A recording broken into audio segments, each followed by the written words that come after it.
ઓમ શ્રી ગણેશાય નમઃ. જય શ્રી કૃષ્ણ મિત્રો. આજે નવરાત્રિના છઠ્ઠા દિવસે સાંભળીશું માતા કાત્યાયનીની કથા. નવરાત્રિમાં માતાજીની કથાઓ શ્રીમદ દેવી ભાગવત પુરાણ સાંભળવાથી માં ખૂબ પ્રસન્ન થાય છે. આપણા સર્વ પાપ બળીને નષ્ટ થાય છે અને માં એની કૃપા વરસાવે છે. સુખ, સંપત્તિ, વૈભવ, શાંતિ, આરોગ્ય બધું જ પ્રદાન કરે છે અને અંતે મોક્ષ પ્રાપ્ત થાય છે.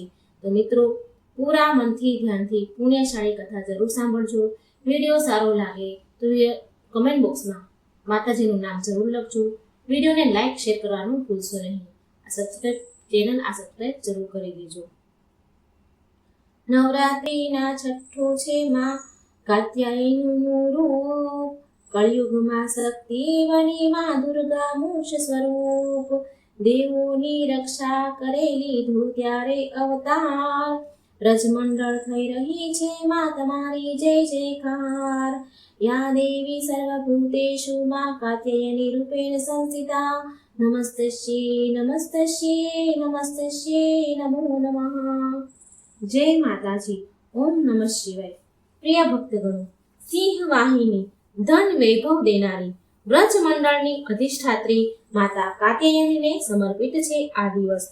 આજના દિવસે ભક્તિભાવથી માતાના કાત્યાયની રૂપની વ્રત કથા સાંભળવાથી સાંભળનારને ધન વૈભવ પ્રદ પ્રતિષ્ઠાની પ્રાપ્તિ થાય છે. જે સાંભળે છે, જે વાંચે છે એ સૌને લગ્ન સંબંધિત સમસ્યાથી છુટકારો મળે છે, યોગ્ય જીવન સાથી મળે છે, શોક, સંતાપ, ભય વગેરે સર્વથા નષ્ટ થઈ જાય છે. સાથે અર્થ, ધર્મ, કામ, મોક્ષની પ્રાપ્તિ થાય છે.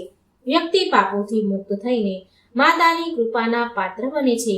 તો આજે હું સંભળાવવા જઈ રહી છું માતા કાત્યાયની બહુ દુર્લભ માની પૌરાણિક કથા. તો તમે બધા આ કથાને પૂરી શ્રદ્ધા ભાવથી ખુશ થઈને સાંભળજો. જ્યારે પૃથ્વી પર અસુરોનો ઉત્પાત બહુ વધી ગયો હતો, ત્યારે ઋષિ મુનિઓ સમસ્ત પ્રાણીઓને દુષ્ટ અસુરોના અત્યાચારથી મુક્તિ અપાવવા માટે માં આદિશક્તિ કાત્યાયનીની રૂપમાં પ્રગટ થયામાં એક નામના પ્રસિદ્ધ ઋષિ હતા. તેના પુત્રનું નામ કાત્ય હતું. આ કાત્ય ઋષિના ગોત્રમાં અતિ પ્રસિદ્ધ મહર્ષિ કાત્યાયનનો જન્મ થયો. મહર્ષિ કાત્યાયનમાં જગદંબાના પરમ ભક્ત હતા. મહર્ષિ કાત્યાયનની પ્રબળ ઈચ્છા હતી કે માં ભગવતી તેમના ઘરે પુત્રીના રૂપમાં જન્મે. માં જગદંબાની ઉપાસના કરીને તેમણે બહુ વર્ષો સુધી કઠોર તપસ્યા કરી. માં ભગવતીએ તેમની તપસ્યાથી પ્રસન્ન થઈને મહર્ષિ કાત્યાયનના ઘરમાં જન્મ લેવાનું સ્વીકાર કર્યું. અશ્વિન કૃષ્ણ ચતુર્થીએ આ માં મહર્ષિ કાત્યાયનના પુત્રીના રૂપમાં જગદંબાનો જન્મ થયો. જન્મ ઉપરાંત કાત્યાયન ઋષિએ માતા આદિશક્તિની વિધિવત પૂજાનું આયોજન કર્યું.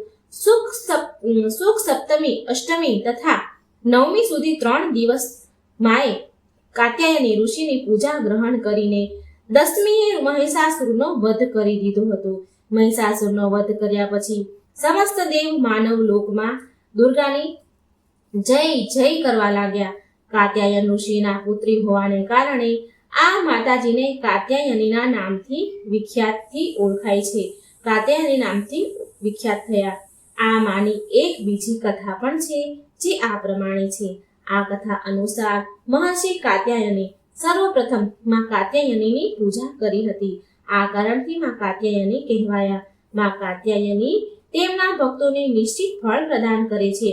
ભગવાન કૃષ્ણને પતિના રૂપમાં પામવા માટે વ્રજની ગોપીઓએ આ માતાની પૂજા કાલંદી યમુનાના તટ પર કરી હતી. આ માં વજ્રમંડળની અધિષ્ઠાત્રી દેવી રૂપમાં પ્રતિષ્ઠિત છે. ભગવાન શ્રી કૃષ્ણએ પણ આ માતા કાત્યાયનીની પૂજા કરી હતી. આ માનું સ્વરૂપ અત્યંત ભવ્ય અને દિવ્ય છે. આમનું વર્ણ સોના સમાન ચમકદાર અને ઉજ્જવળ છે. આ માને 4 ભુજાઓ છે. માતાજીની ડાબી બાજુનો ઉપરનો હાથ અભય મુદ્રામાં છે તથા નીચેનો હાથ વર મુદ્રામાં છે. જમણી બાજુના ઉપરના હાથમાં તલવાર અને નીચેવાળા હાથમાં કમળ પુષ્પ સુશોભિત છે. આ માતાજીનું વાહન સિંહ છે. આ માની ભક્તિને પરિપૂર્ણ આત્માદાન કરવાવાળા આવા ભક્તને સરળ ભાવથી માં કાત્યાયનીના દર્શન પ્રાપ્ત થાય છે. માં કાત્યાયનીની ભક્તિ અને ઉપાસના દ્વારા મનુષ્યને બહુ સરળતાથી અર્થ, ધર્મ, કામ, મોક્ષની પ્રાપ્તિ થાય છે અને રોગ, શોક, સંતાપ, ભય વગેરે સર્વથા નષ્ટ થઈ જાય છે. પ્રિય ભક્તો, હવે આપણે સાંભળીએ માં કન્યાકુમારી માતાની કથા. બોલો માં કાત્યાયનીની જય, માં કન્યાકુમારીની જય. શિવ પુરાણમાં વર્ણિત છે એક બહુ પ્રસિદ્ધ કથા અનુસાર વાણાસુર નામનો એક અસુર દેવતાઓને તેના કુકર્મથી પીડિત કરી મૂકતો હતો. બધા જ દેવતાઓ અસુરથી ત્રાહિમામ થઈ ગયા હતા અને મુક્તિ મેળવવા માંગતા હતા, પણ આ અસુરને કોઈ મારી શકતું ન હતું, કારણ કે આ અસુરને ભગવાન શિવ તરફથી વરદાન મળેલું હતું. એની મૃત્યુ માત્ર કુંવારી કન્યાના હાથેથી જ થશે. આ વરદાન તેને ભગવાન શિવની કઠોર તપસ્યા પછી મળ્યું હતું. તે રાક્ષસનો વધ કરવા માટે આદિશક્તિના એક અંશથી એક પુત્રીનો જન્મ અપાવવામાં આવ્યો. આ પુત્રીનો જન્મ એક રાજાના ઘરે થયો. રાજાને 8 પુત્ર અને 1 પુત્રી હતી. એ પુત્રીનું નામ રાખવામાં આવ્યું હતું કન્યા. આ કન્યાને ભગવાન શિવ સાથે પ્રેમ થયો અને શિવજીને મેળવવા માટે કન્યાએ કઠોર તપ કર્યું. એની તપસ્યાથી ભગવાન શિવ પ્રસન્ન થયા અને વિવાહનું વચન આપ્યું. વિવાહની તૈયારી શરૂ કરવામાં આવી. ભગવાન શિવે નક્કી કરેલ કાર્યક્રમ અનુસાર કૈલાસથી જાન લઈને ચાલી નીકળ્યા. જાન લગભગ કન્યાકુમારીથી 12 કિલોમીટર દૂર સુજીચંદ્ર ગામમાં રોકાઈ હતી. હવે આ બાજુ કન્યાકુમારીના વિવાહ થવાના જ હતા. આ જોઈ દેવતા હેરાન થઈ ગયા કે હવે વાણાસુરનો વધ કોણ કરશે.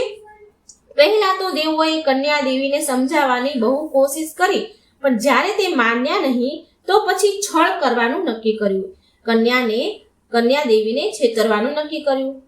વિવાહનો સમય બ્રહ્મ મુહૂર્તમાં રાખ્યો હતો, પણ નારદજીએ અડધી રાતમાં જ મુરગીનું રૂપ લઈને અવાજ કર્યો. મુરગીના રૂપમાં ટહુકા કર્યા. શિવજીને એવું લાગ્યું કે સવાર પડી ગઈ.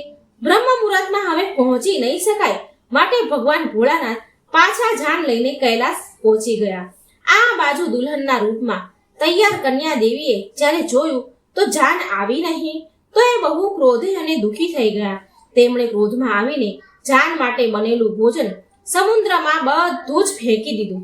કહેવાય છે કે કન્યાકુમારીના તટની રેતીમાં આજે પણ રંગબેરંગી કેટલાય પથ્થરોના કણ જોવા મળે છે, જે દાળ અને ચોખાના જેવા લાગે છે. કહેવાય છે કે જાન પાછી જવા પછી દેવી કુમારીના લાગતી સુંદરતા ખૂબ જ સરસ હતી. એક કન્યાકુમારીની સુંદરતા એટલી બધી હતી કે આ સુંદરતાની ચર્ચા વાણાસુર સુધી પહોંચી ગઈ. વાણાસુરે દેવી પાસે વિવાહ કરવાનો પ્રસ્તાવ મોકલ્યો.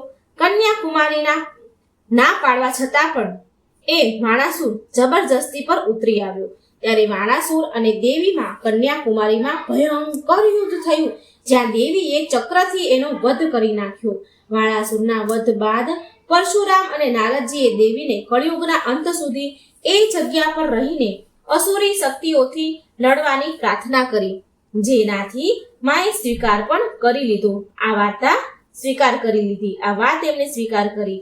ત્યાર પછી પરશુરામે સમુદ્ર તટ પર એક વિશાળ મંદિરની સ્થાપના કરી, જ્યાં કન્યા રૂપી દેવીને સ્થાપિત કરવામાં આવ્યા. મંદિરમાં દેવીની કાળા રંગની પ્રતિમા છે. આ માના ડાબા હાથમાં એક કમળ છે. પ્રિય ભક્તો, આ માને જોવાથી એવું લાગે છે કે માનો 16 શિંગાર દેવી આજે પણ શિવજીના આવવાની વાટ જોતા રહે છે. 16 શિંગારમાં બેઠેલા હોય એવું લાગે છે ને આજે પણ શિવજીની રાહ જોવે છે. તો એકવાર પ્રેમથી બોલો માં જય કન્યાકુમારીની જય, માં કાત્યાયનીની જય. ઓમ નમઃ શિવાય. એક અતિ દુર્લભ પૌરાણિક કથામાં શારદા માની છે, જે મહેર દેવી પણ કહેવાય છે. માન્યતા અનુસાર માં શારદાની પૂજા અર્ચના કરવા વાળા ભક્તોને બધા જ પ્રકારના સુખ મળે છે. માં શારદા એમના ભક્તોને ધન, વૈભવ, સંતાન, આરોગ્ય તથા સુખી જીવન પ્રદાન કરે છે. આ માની કૃપાથી વ્યક્તિ ધન ધાન્યથી સંપન્ન થઈ જાય છે. પૌરાણિક માન્યતા અનુસાર માતા સંતાનના આત્મદાહ કર્યા બાદ તેમના અંગ જ્યાં જ્યાં પડ્યા હતા માતા સતીના જ્યારે એમનો અગ્નિદાહ થયો હતો, આત્મદાહ એમણે કર્યો હતો, પછી જ્યાં જ્યાં એના અંગ પડ્યા હતા ત્યાં બધા શક્તિપીઠમાં એ સ્થાપના થઈ હતી. આવી રીતે 51 શક્તિપીઠમાં એક શારદાનું પણ પાવન ધામ મધ્યપ્રદેશમાં મહેરના ત્રિકૂટ પર્વત પરની ઊંચી ચોટી ઉપર છે, જેના વિશે માન્યતા છે કે અહીં મા સતીનો હાર પડ્યો હતો. પ્રિય ભક્તો, આ માતા જાગતી દેવી છે. આ માતાની કથા ભજન સાંભળવાથી મા જલ્દી પ્રસન્ન થઈ જાય છે. દેવી પુરાણ અનુસાર જે વ્યક્તિ માતા જગતજનનીના પ્રત્યેક સ્વરૂપોની કથા ગાથા સાંભળે છે, વાંચે છે તથા સંભળાવે છે કે પછી તેનો પ્રચાર કરે છે તો એની ક્યારેય દુર્ગતિ નથી થતી. જે મનુષ્ય માતાની દિવ્ય લીલાઓથી પરિપૂર્ણ કથાનો ત્યાગ કરીને એમની નિંદા કરે છે તો તેની સાથે સાથે એના કુળનો પણ વિનાશ કરે છે. તો આપ સૌ આ કથાને શ્રદ્ધાભાવથી ખુશ થઈને સાંભળજો અને મા શારદાનું નામ કમેન્ટ બોક્સમાં જરૂર લખજો. બહુ સમય પહેલાની વાત છે. મહેરમાં મહારાજ દુર્જનસિંહ રાજ્ય કરતા હતા. તેમના રાજ્યનો એક ગોવાળ ગાય ચરાવવા માટે રોજ જંગલમાં જતો હતો. આ ઘનઘોર ભયાનક જંગલમાં દિવસમાં પણ રાત જેવું અંધારું રહેતું હતું. એ જંગલમાં જાત જાતના ડરાવના અવાજો આવતા હતા. એક દિવસ તે ગોવાળ જોવે છે કે તે જેની ગાયો હતી એની સાથે એક સુંદર સોનેરી ગાય ક્યાંકથી આવી ગઈ અને સાંજ પડતા જ એ ગાય અચાનક ચાલી ગઈ. બીજા દિવસે જ્યારે એ પહાડ પર ગાય ચરાવવા આવ્યો, ગાયોને લઈને ચરાવવા આવ્યો તો તેણે જોયું કે એ જ ગાય ફરીથી બીજા દિવસે પણ એ ગાયો સાથે મળીને ઘાસ ચરી રહી છે. હવે આ કાર્યક્રમ રોજનું થઈ ગયું. ગાય રોજ આવે, ઘાસ ચરે અને પાછી ચાલી જતી હતી. એક દિવસ એ ગોવાળે નિર્ણય કર્યો કે જ્યારે સાંજે આ ગાય પાછી જશે તો એની પાછળ જઈશ. બીજા દિવસે જ્યારે એ ગાય ઘાસ ચરવા માટે આવી તો એ તે સોનેરી ગાયના પીછો કરતો કરતો ગોવાળેની પાછળ ગયો. તો ગોવાળે જોયું કે એ એક બહુ ઊંચો પહાડ હતો. તે ઉપર પહાડની ચોટીમાં સ્થિત એક ગુફામાં ચાલી ગઈ અને એના અંદર જતા ગુફાનો દ્વાર બંધ થઈ ગયો. ગોવાળ ગાયની વાટ જોતા ગુફાના દરવાજે જ બેસી રહ્યો અને ખબર ન હતી કે હવે આ કેટલા સમય બાદ ગુફાનો દરવાજો ખુલશે. પણ એને ત્યાં એક વૃદ્ધ ડોશીમાના દર્શન થયા. ત્યારે ગોવાળે એ ડોશીમાને કહ્યું, માજી, હું તમારી ગાયને ચરાવું છું, માટે મારા પેટ માટે હું કંઈ મળી જાય મને તો સારું, મને કંઈક આપો.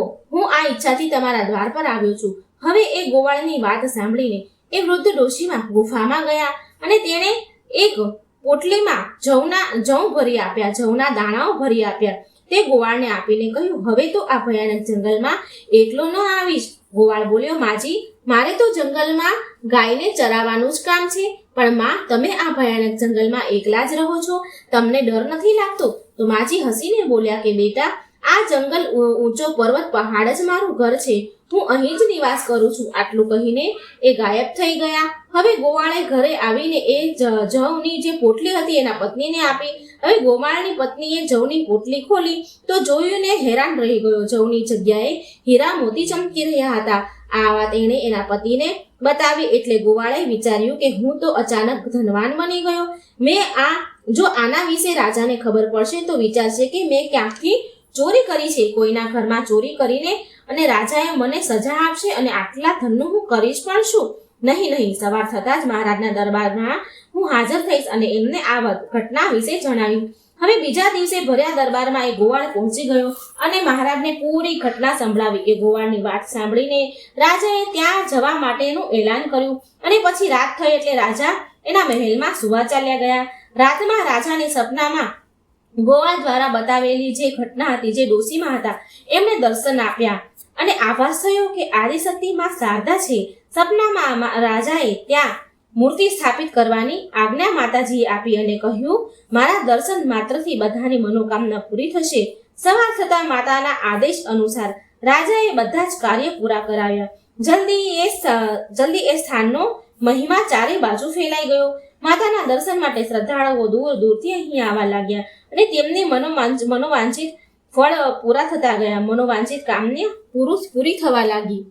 ત્યાર પછી માતાના ભક્તોએ મા શારદાનું સુંદર અને ભવ્ય મંદિર બનાવ્યું અને એ પણ કહેવાય છે કે મહેર માતાના દર્શન કરતા પહેલા સત્ય માતાના દર્શન કરવા જરૂરી છે, કારણ કે સત્ય માતા મા શારદાના મોટા બહેન હતા. આ એ સમયની વાત છે જ્યારે મા શારદા અને મોટી બહેન સત્ય માતાના સંધ્યાકાળમાં એક સાથે બેઠેલા હતા. ત્યારે બંને બહેનો વચ્ચે શરત લાગી કે જે પ્રાતઃકાળ સૂર્યોદય પહેલા એમના મંદિરનું નિર્માણ કાર્ય પૂરું કરશે તો કળિયુગમાં એની વધારે પૂજા થશે.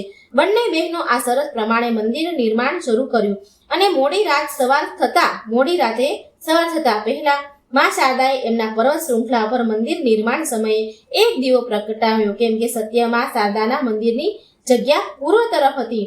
એમને લાગ્યું કે સૂર્યોદય થઈ ગયો. સત્યમાને એવું લાગ્યું કે સૂર્યોદય થઈ ગયો અને એ શરત હારી ગયા. માટે તેણે મંદિર નિર્માણ કાર્ય રોકી દીધું અને એના બંને બાળકો સાથે સતી થઈ ગયા. આ વાતની જાણ થતાં જ માં શારદાને બહુ દુઃખ થયું અને એમને લાગ્યું કે મારાથી થયેલી ભૂલની કારણે મારી મોટી બહેન બાળકો સાથે સતી થઈ ગઈ. માટે માં શારદાએ વરદાન આપ્યું કે જે પણ મનુષ્ય મારા દર્શન પહેલા મારી મોટી બહેનને ત્યાં ભોજન પત્રમાં પોતાની મનોકામના લખીને ખીચડી સાથે અરજી કરશે એની સંપૂર્ણ મનોકામના પૂરી થશે. બંને દેવીનું મંદિર ત્રિકૂટ પર્વતની શૃંખલા પર સ્થિત છે. મિત્રો, આ હતી માં શારદાની કથા, માં કાત્યાયની કથા, કાત્યાયની માતાની કથા. તો એકવાર પ્રેમથી બોલો જય કાત્યાયની માં, જય શારદા માં, જય મા નવદુર્ગા. ઓમ નમઃ શિવાય. માં તમે તમારા ભક્તોનું દુઃખ દૂર કરજો અને સુખ વૈભવ આરોગ્ય પ્રદાન કરજો. મિત્રો, જો વાર્તા સારી લાગે તો વિડીયો લાઈક અને શેર કરજો. આ ચેનલને સબસ્ક્રાઈબ કરવાનું ભૂલશો નહીં. કમેન્ટ બોક્સમાં માતાજીનું નામ પણ જરૂર લખજો. જય શ્રી કૃષ્ણ. રાધે રાધે. Thank you.